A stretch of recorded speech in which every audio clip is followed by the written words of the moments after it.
Welcome to College Admissions Toolbox, giving you the edge you need to get into the colleges of your dreams, with your host, Steve Schwartz. That's me.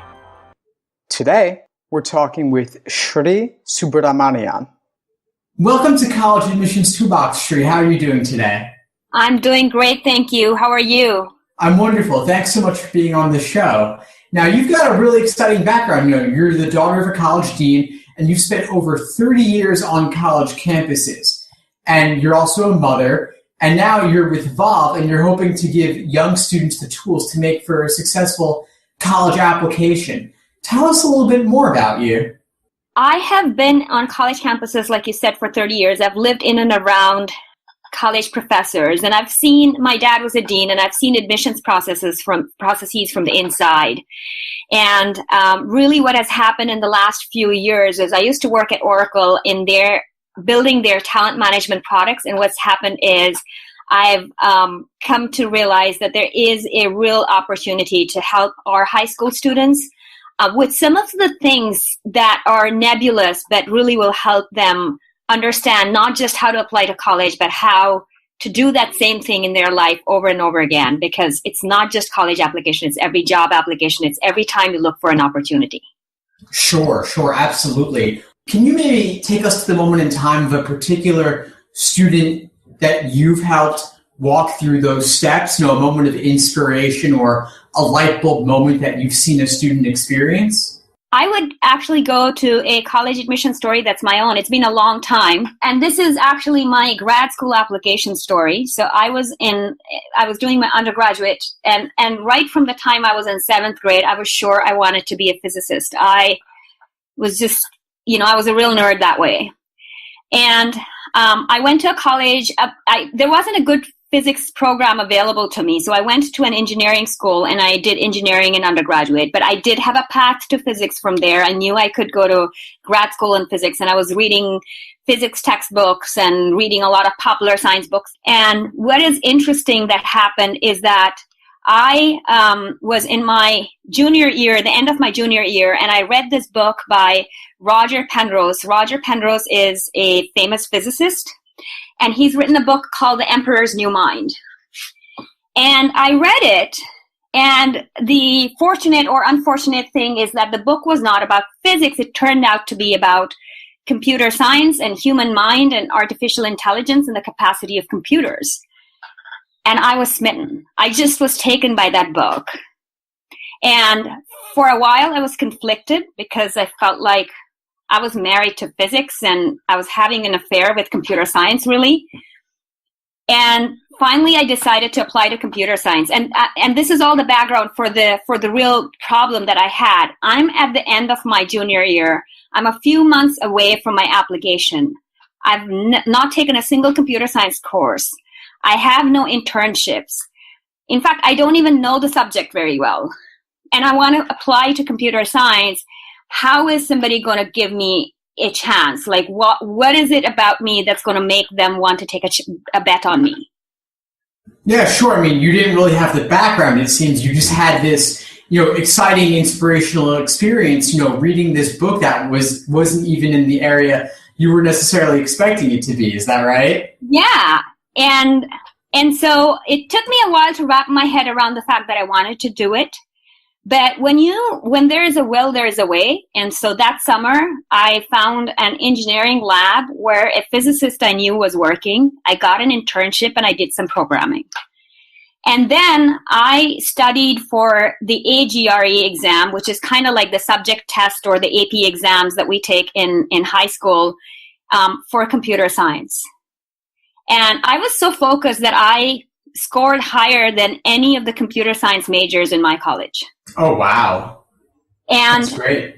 Yeah. And then I wrote an essay that showed that I really wasn't a complete nutcase, that this was a thoughtful decision on my part, So altogether, what that told the college is, here's someone who obviously reading their essay seems like they've got a real interest in the subject. They're able to express why they're interested and how they're interested and what they know about the subject. They have done some internship in this area. They seem to have scored really well on a subject test, so they have some grounding in the subject.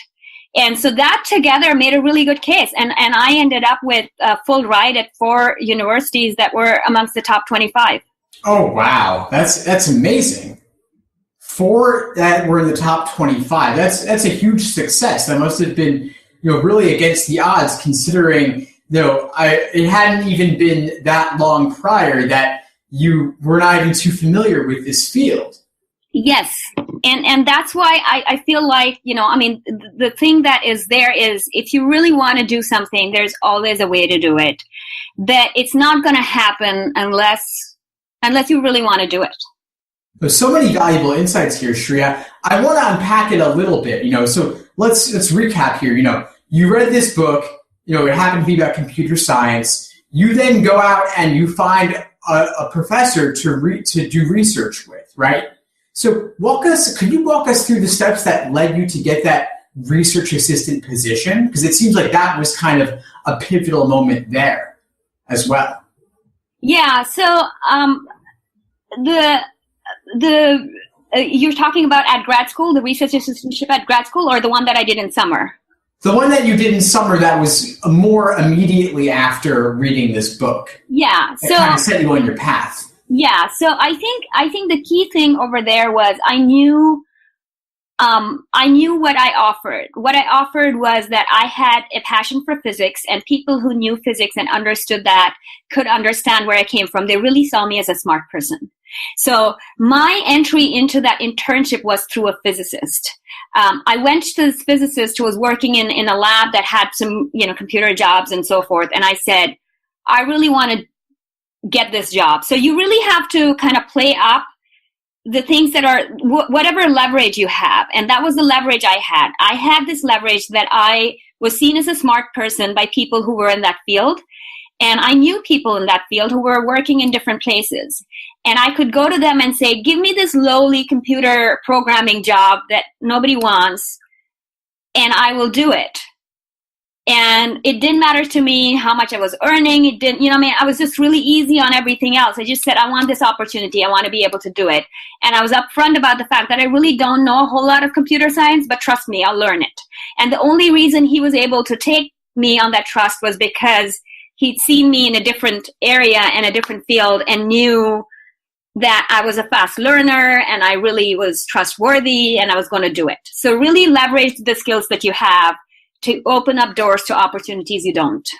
So it sounds like you leveraged the network that you had in the physics field, and you communicated your excitement to people you knew within the network you already had. And you said, hey, I'll be humble. I don't know anything about comp sci. I just read this book. I'm excited. I'm passionate. Give me a chance. I'll take the lowest rung on the ladder in comp sci to prove myself and gain that experience. It sounds like you would have even been willing to sweep the floors there if that's what it took to get into the lab, right? Like you just needed that little entry. You needed them to take a chance. Absolutely. And you leverage the people you knew. So what if they're physicists and you want to do comp sci now? They might know people, right? And they can get you in the door. Exactly. And he got me this internship in this place. And once the internship started and I started doing things, then I could, open up more doors inside there. And I could say, hey, I know you hired me to do this, but, I've already done that. You had a week for this and I've done it in 3 days. Now, can I do something more interesting? So you just keep building on what you have until you can build it up to something that's the best that you can in the time you have.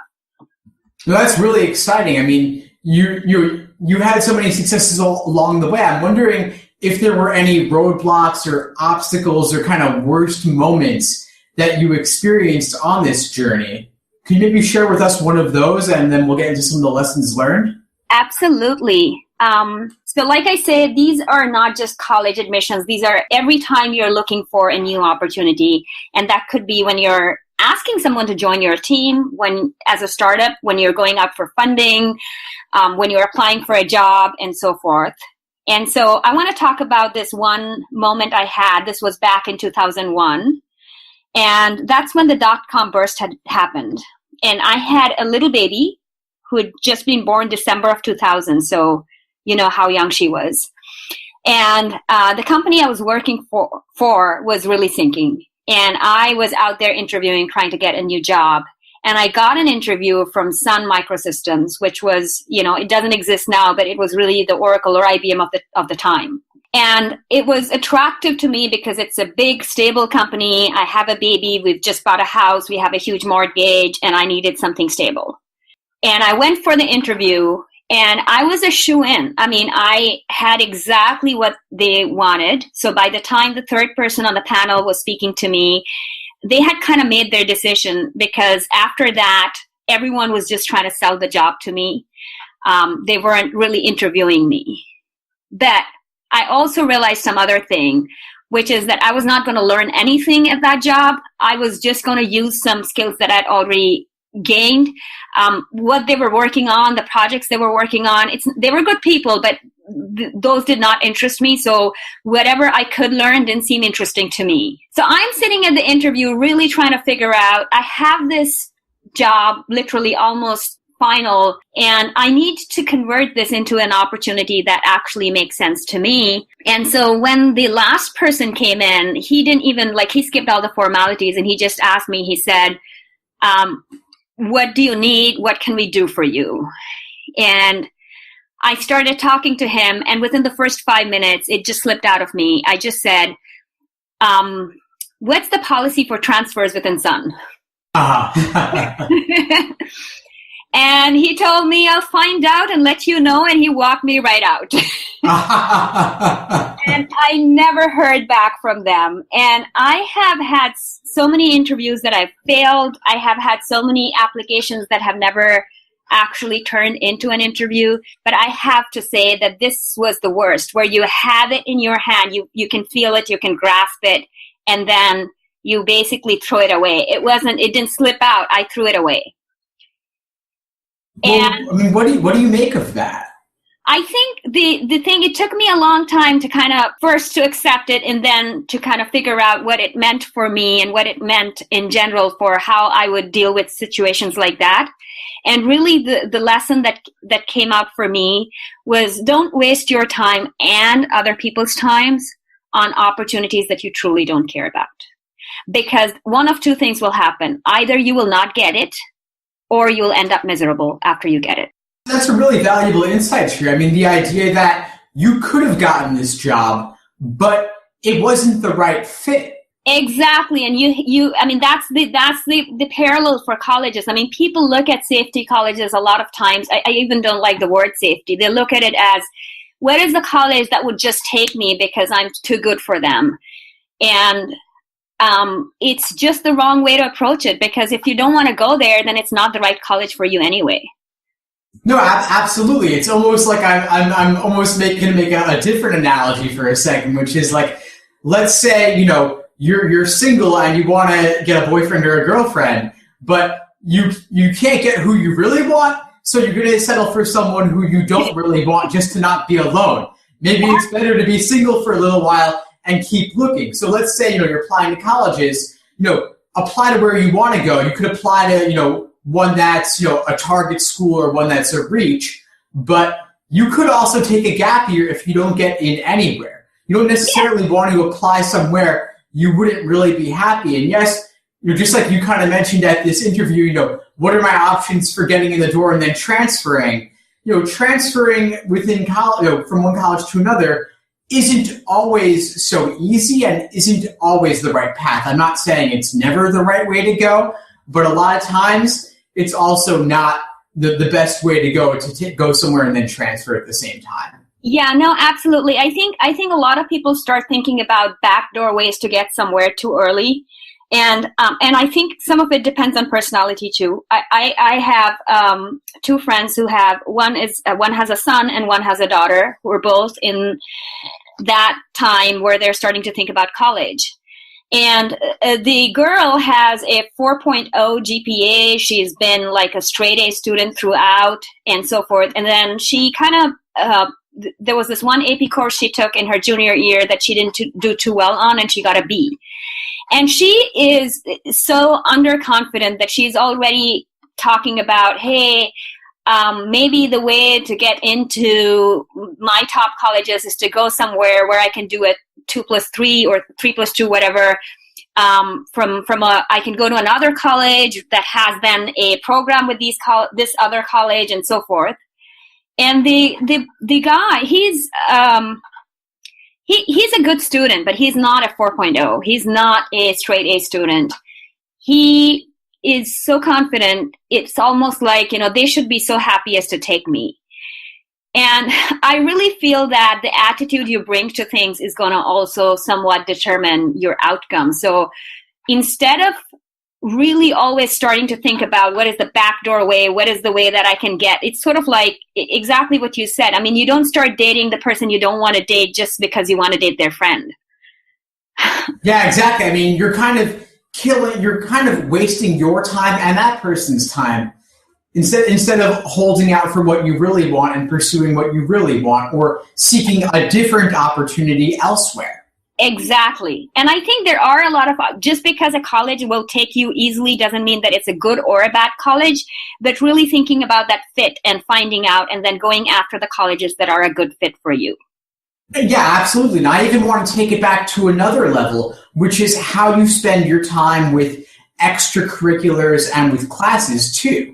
Like, you might have a couple of different options for extracurriculars or internships, jobs, what have you. If you take on a job or an internship that you end up not really liking, and they tell you it's going to be, a lot of filing papers and pushing boxes. Or I actually had this personal experience. I was looking for a summer internship when I was in high school. A law firm offered me a job, but they were upfront and they told me I'd be loading and unloading boxes as they moved from one office to another. And yes, it was at a law firm, but was that my best summer opportunity that I could be passionate about and impress them and have something great to talk about in a college essay or a resume? Probably not. Better to do something completely different with my summer, even if I didn't know what that other thing would be yet, than to commit to a path where I'd be miserable and wouldn't get a whole lot out of the experience. Absolutely. And I think one of the things we see a lot with students in high school these days is overcommitment. And that overcommitment happens because when they don't have something, they just commit to something else. It's true. I mean, you have only so much free time to spend on things outside of your schoolwork and your grades and test prep, SAT, whatever. You want to make the most of that additional time. And so being upfront about what you want to get out of an experience, or making sure that even if the initial entry is, not exactly what you want, you've got to be clear about your expectations and goals with whoever your manager or supervisor is and say, I really want to get from the entry level point to this future point, are there growth opportunities here? Absolutely. And then follow it up by showing them how good you are. Yeah. Absolutely. You're going to move those boxes really, really fast so you can get to the next thing. So to say, if I prove myself within these first couple of weeks, first few couple of months, what's the next step after that? Exactly. And that's how everything is built. Everything is built one step at a time. Yeah, absolutely. Really valuable insights there, Shri. Thanks so much for sharing these. I want to shift gears now, move into my favorite part of the interview, which is the lightning round. I'm going to ask you some rapid fire questions. You give me some rapid fire responses. Are you ready? Sure. Great. What's your number one piece of advice for the college admissions process? I'll go back to what I said. There are some key skills and habits that lead to success. Perseverance, understanding risk, having clear metrics, etc., etc., etc. So this is the first time that you or your student is going to need these skills, and the student probably doesn't have them, but do help them learn the skill. Hold their hand, but let them walk, because if you do it for them, you may succeed at admissions, but you'll fail in life, or they'll fail in life. Absolutely. So true. Guidance is important, but at the end of the day, it's up to the applicant, the student, to take those necessary steps. Really important. Thank you. And the other side of just asking them to get up and walk on their own and do this on their own is also not the right approach. They need that scaffolding. They need that guidance. They need the things around them to support them. Sure, absolutely. Advice is always useful. Guidance is always useful as well. Could you share with us one habit that you believe contributes to college admissions success? Demonstrate who you are. Because when a student gets low grades because they forgot to turn in their assignment on time, or if a student is really interested in music but will never play for anyone, colleges can't know who they are or how good they are. Exactly. You've got to show the skills that you have, really showcase them. Could you share with us one online college admissions resource that you absolutely love? Oh, I love the Big Future college search engine. It's the one tool that I feel is absolutely needed by every student from all walks of life. Definitely. Really valuable resource. We'll link to it in the show notes. What's one book that you believe no college applicant should be without? For applicants, I will vote for the Fisk Guide, which is now available as an iPad app. Absolutely. Great book, great resource, tons of tips in there. So what are you up to these days, Shri? What are you working on? What's next for you? So we're working on this startup that we talked about, which is really the Khan Academy. What Khan Academy has done for math education, we're doing for college admissions, basically. So it's a free phone app that basically breaks the entire college admissions process down to bite-sized steps that are really easy to follow. So it provides that support, that scaffolding that we've talked about. And we've found that students really love it. And before your audience starts calling me and asking for access, it's available to schools. So if you're interested, connect us with your counselor and we'll get it to your school. It's open to all schools. And if you don't know your counselor, this might be the greatest opportunity for you to connect because you're going to need to know them. No, absolutely. Guidance counselors are so key. The sooner you get to know them, the better. Volv sounds like a great resource. Tell your guidance counselors about it. We'll link to it in the show notes as well. Shri, thanks so much for joining us. Where can folks find you online? At Evolving, which is evolve, evolv.ng. We'll link to that in the show notes as well. Shri, thank you again. Take care. I wanted to give you guys a few quick tips on starting your college essay because I've been getting some questions about getting over writer's block and finally choosing a topic. Writing college essays is really, really hard. I spent months thinking about college essays, but felt like I was getting nowhere when it came to actually getting started. I mean, it's not easy to start writing a college essay that's supposed to show admission officers who you really are. One of the most effective ways I found to help students finally start their essays is by telling them not to start at the beginning. Instead, I recommend using a strategy called free writing. It's pretty simple, kind of stream of consciousness. You just write down any random ideas as they come to you. Then you figure out how to connect them and edit them later. So if you think of something, anything at all, that you think might work well for your essay, just write it down. Don't think about whether it's good or bad, or whether it'll work or not. Just get it all down on paper or on the computer.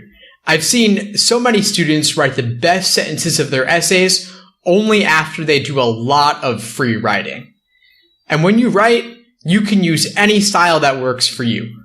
Bullet points, an outline, or even just a word or two. Another strategy that really works is to use writing prompts. They're really a great tool to help you get started and make it a lot easier. I don't know if you've ever done Mad Libs, maybe as a kid, but it's kind of similar to those. For those of you who've never used writing prompts before, I'll just give you a couple of quick examples. They could be sentences as simple as, I enjoy learning about X because Y. Here's another one. A global issue that excites me is X because Y. I know these might sound kind of lame, but really, don't knock it till you've tried it. Doing a bunch of these can really help get your creative juices flowing. So I've put together a ton of writing prompts and also some lists of questions to get those juices flowing so you can finally get started with your college essay. These tools can really help you if you're having trouble getting motivated or if you're unsure about what to write about. These are just some of the resources I've put together in a premium course to help you write effective college essays. You can get access to all of these resources and sign up for the college essay course at collegeadmissionstoolbox.com/essays. Thanks for listening to College Admissions Toolbox. Head over to www.collegeadmissionstoolbox.com to get more free tools and resources that will help you get into the colleges of your dreams.